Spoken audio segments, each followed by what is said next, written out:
Hey guys, welcome to episode 129 of the Fan School Book Exclusive. This is the Smackdown Rebound 21. Top Dedication, Sourcing 90, and Nicholas Bevian. Also a special shout out today to Shelby and Norman at Potter Watch. It is a MySpace fan site. I'll post a link to it in the video description. After you're done watching my video, you should definitely go add them to your friends list if you do have a MySpace. They know how to run a good fan site, and they are planning on opening up soon, so I would definitely go check them out. Alright, so this week's edition of SmackDown started out with Batista versus Finlay. Finlay won due to a disqualification. Batista just went completely nuts on Finlay. No rating, did not think it deserved a rating, but basically it was more build toward a Royal Rumble match. Batista will be in it. He just said, you know, for every kick he landed on Finlay, he would say, oh, this one's John Cena, this one's Shawn Michaels, So, that's what that was done for. Next up was Drew McIntyre and Chris Jericho versus what was supposed to be what was supposed to be just John Morrison, but ended up being John Morrison and R-Truth, because Teddy Long came out and changed the match. Morrison and Truth won 3-star match. Match of the night by far. This episode was pretty much just like Raw, but I'll get to that in a minute. The match itself was really good, except it could have been better, I thought. You know, R-Truth, John Morrison, Chris Jericho, Drew McIntyre are all people that can, who entertain me personally when they're wrestling.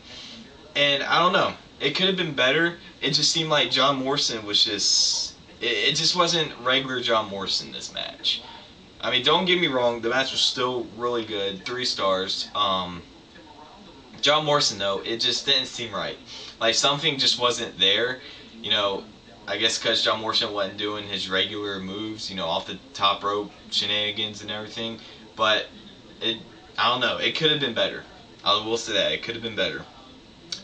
Charlie Haas and Mike Knox versus Crime Time ended in a no contest. I already got one unrated match of the night, so this one earns a 0 out of 5. Really nothing to it. There wasn't anything to it other than Kane coming out and again building towards the Royal Rumble match. Kane took out Mike Knox and Shad with what? What did he do? He grabbed them both as like he was going to do a double choke slam, except he just shoved them out of the ring. You know, more build to a Rumble, and that's all that was. Next up was the Great Khali and Matt Hardy versus the Hart Dynasty. And yes, folks, unfortunately, the team of Matt Hardy and the Great Khali defeated the Hart Dynasty. Star and a half, wasn't a real good match. And I still question why the Great Khali and Matt Hardy are a team. I feel so bad for Matt Hardy. He really shouldn't be in a team with the Great Khali.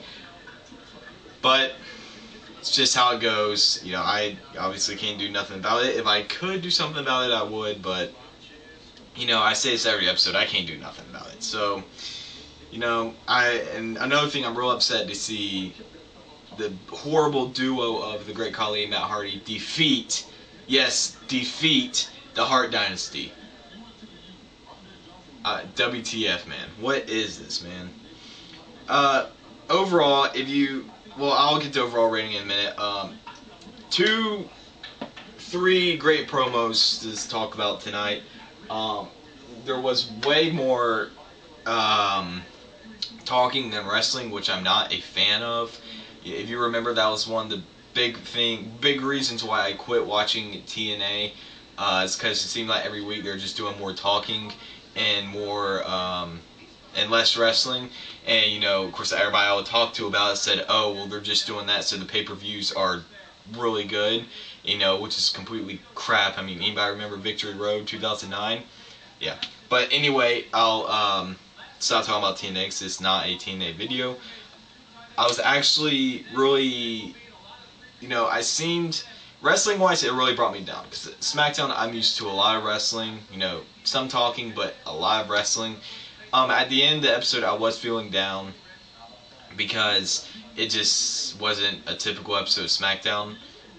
It was way too much talking. But now that I think about it, look at everything that happened again, I can see, I'm somewhat happy with the show. Still bummed about there not being almost any wrestling besides the tag team match between Morrison and R-Truth and versus Jericho and McIntyre. But if you look at the first promo I'm going to get to, CM Punk and Luke Gallows, I mean, that was good. That was a very good promo. CM Punk is, honestly, I believe, in my opinion, the top heel in the WWE. He plays this role really good about him being straight edge, wanting to turn the WWE Universe straight edge. He got the chick came up and shaved her head, and from what I'm hearing, she could be appearing in more episodes of SmackDown with CM Punk. So wait and see what happens there. But that promo was excellent. Now, one promo that or segment, whatever you want to call it, that was kind of weird watching was definitely the Mickie James and Maria and Layla and Michelle McCool segment. Basically, there was a bunch of food on the table. They're doing a go-away party for Mickie James, and they finally attacked her down, and Beth Phoenix came out and helped. Attacked Mickie James down, shoved all the food in her face, poured, this punch on her. Kind of weird. Felt like I was watching Jerry Springer at some parts, with all the food and everything. But it just made me want to see the match at the Royal Rumble even more. I'm hoping Mickie James delivers a true beatdown on Michelle McCool. Now, I don't know if Mickie James will win.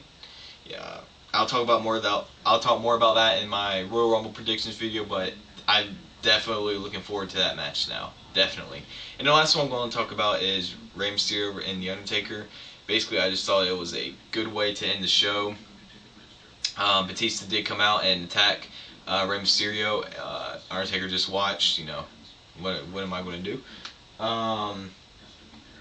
So definitely was a good build towards the Royal Rumble, even though I'm not really looking forward to the match. I felt the build for it during that segment was good. And because of those three, good segments, promos, what have you, it in a way makes up for the terrible wrestling besides one match on the show, and gives SmackDown an overall rating of 2.5 stars. So that was SmackDown. Please tell me your thoughts on the show. Don't forget to go add Potter Watch. The link to it is in my video description. And I'll see you guys later. See ya.